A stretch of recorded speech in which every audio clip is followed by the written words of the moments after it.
ఇటీవల మన తెలుగు రాష్ట్రాలను కుదిపేసినటువంటి ఒక సంఘటన ఉంది. అది ఏంటంటే గ్యాంగ్స్టర్ నయీం సంఘటన.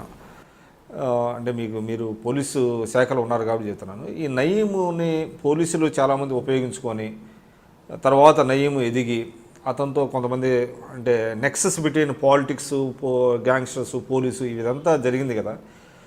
అంటే ఏ విధంగా సమర్థనీయం ఇటువంటిది? నేను దీని మీద ఒక ఆర్టికల్ రాశాను, నయీంకి సంబంధించి. మీరు ఆంధ్రజ్యోతిలో రాశాను, నేను చూశాను. అంటే ఏంటంటే యాక్చువల్గా రాడికల్స్కు చుట్టం అయ్యాడు.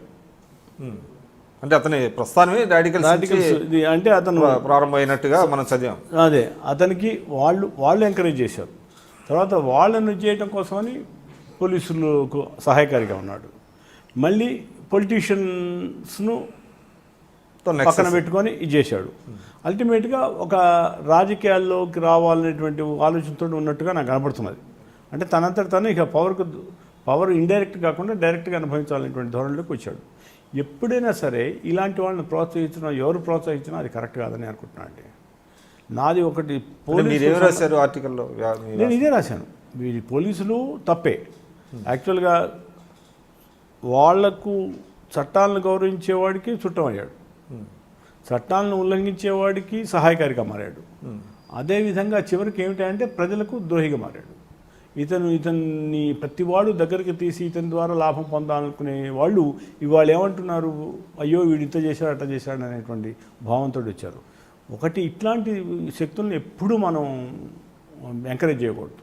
సమాజానికి చాలా ఉపద్రవం లాంటి వ్యక్తులు వీళ్ళని ఏ విధంగా కంట్రోల్ చేయాలనేది ఆలోచించినంత కాలం షార్ట్ లివ్డ్ అంటే షార్ట్ రేంజ్ బెనిఫిట్ కోసం అంటే తాత్కాలిక ప్రయోజనాల కోసం వీళ్ళు ప్రతివాడు దగ్గర తీయడం జరిగింది.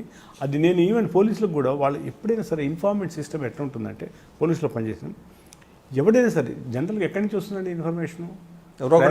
క్రిమినల్ ఉన్న పట్టుకుంటేనే పెద్ద క్రిమినల్ దొరుకుతాడు, చిన్న క్రిమినల్ దొరుకుతాయి. మాకు బాగా మేము ఏం చేసామన్నా ఒక హెడ్ కానిస్టేబుల్ వాటిని చాలా సన్నిహితంగా ఉండి ఇన్ఫర్మేషన్ తీసుకొచ్చి ఇక పలానా చోట జైలులో పలానా చేస్తున్నాడు. కానీ ఇక్కడ ఏమైంది, ఈ పెద్ద వాళ్ళు కూడా సాన్నిహిత్యం పెంపొందించుకొని దాని ద్వారా అసలు ప్రజల కోసం ఉపయోగపడే ఇన్ఫర్మేషన్ సరే తీసుకున్నప్పటికీ కూడా వాళ్ళకి ఏ విధంగా వాడిని ఏ విధంగా ఉపయోగపరచుకోవాలనేటువంటి ఆలోచన రావడం అనేది కేవలం దురదృష్టకరం. అట్లాంటిది ఎప్పుడూ సహించకూడదు. యాక్చువల్గా నయీం హ్యాస్ టు బి దానికి సంబంధించిన వాళ్ళందరూ బయటకు రావాల్సినటువంటి అవసరం ఉంది. అది పొలిటీషియన్ కానివ్వండి, మన పోలీస్ ఆఫీసర్ కానివ్వండి, లేకపోతే ఇంకా ఎవరైనా కానివ్వండి, అది ఆ స్పష్టమైనటువంటి అవగాహనతో ప్రభుత్వం ముందరికి పోతేనే అది ఒక దగ్గర ఒక డైరీ దొరికింది. ఆ డైరీలో అన్ని వివరాలు ఇవన్నీ ఉన్నాయి. డైరీ ఇప్పుడు టాస్క్ ఫోర్స్ వేశారు, అది కాదు సిబిఐ ఎంక్వైరీ అంటున్నారు, సిట్ అని వేశారు. ఇవన్నీ ఎట్లా ఉంటుందంటే ఇవన్నీ ఇదిగో పులి అంటే అది కొత్త డైరీ దొరికిందని రాశారు. డైరీ ఎక్కడ దొరికింది, ఏ విధంగా దొరికింది అనేది బయటకు పట్టలేదు. డైరీలో ఇప్పుడు లీక్స్ అనేది పెద్ద ప్రమాదకరం అండి. ఎవడిస్తున్నాడో మనకు తెలియట్లేదు. కానీ ఇగో ఫలానా వాడు ఉన్నాడు, ఫలానా వాడు లేడు, ఫలానా వాడు వీటన్నిటి బదులు ఎప్పుడు కొంతమంది తెలుగుదేశం అంటే మాజీ హోమ్ మినిస్టర్ ఉమామాధవరెడ్డి గారు మళ్ళీ అది మరణం పడ్డది. ఆయన స్పష్టంగా వచ్చి చెప్పేసింది ఇది కాదంటే దాంతో అయిపోయింది. ఇంకోళ్ళు ఎవరైనా వచ్చిన వాళ్ళంతా బయటకు వచ్చి చెప్తున్నారు, పోలీస్ ఆఫీసర్స్ కొంతమంది బయటకు వచ్చి చెప్తున్నారు. వీటి కాదు నేను అనేది. ఇప్పుడు ఒక నిర్దిష్టమైనటువంటి ప్రణాళికతోటి ఆ సిట్ అనేది వెళ్ళాలి.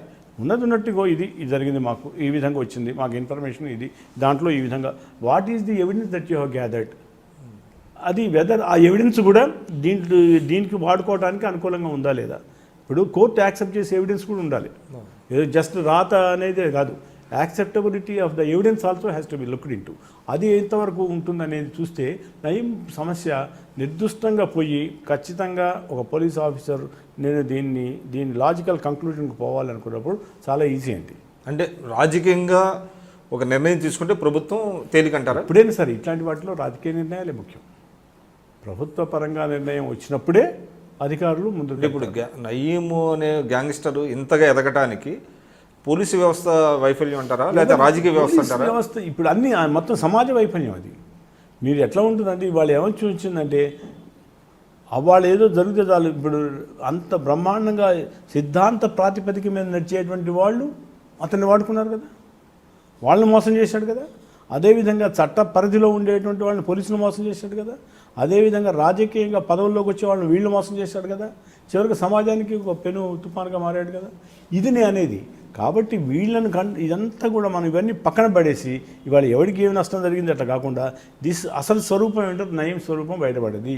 నయంకు సంబంధించి అన్ని మూలాల్లోకి పోవాలి, శోధించాలి. మళ్ళీ ఒక్కసారి అన్ని విధాలుగా నయం అనేవాడు పూర్తిగా ఒక మరిచిపోయేటువంటి చేదు జ్ఞాపకంగా మిగిలిపోయినప్పుడే అది మనకు దీని సమస్యకు పరిష్కారం లభిస్తుంది.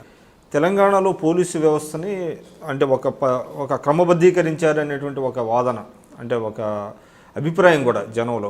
అంటే నేరాలు తగ్గినాయి, తర్వాత వాళ్ళకి ఒక మంచి వెహికల్స్ సమకూర్చడం, తర్వాత కొంత స్వేచ్ఛ ఇవ్వటం, అంటే రాజకీయ జోక్యం లేకుండా, దీనివల్ల కొంత ఇక్కడ లా అండ్ ఆర్డర్ బాగుంది తెలంగాణలో, బట్ ఏపీలో అంతగా లేదు అనేటువంటిది ఒక వాదన ఉన్నది. అది ఏపీలో పోయి చూస్తే తెలుస్తుంది. తెలంగాణలో ఉండి తెలంగాణలో బాగుంది అనుకుంటే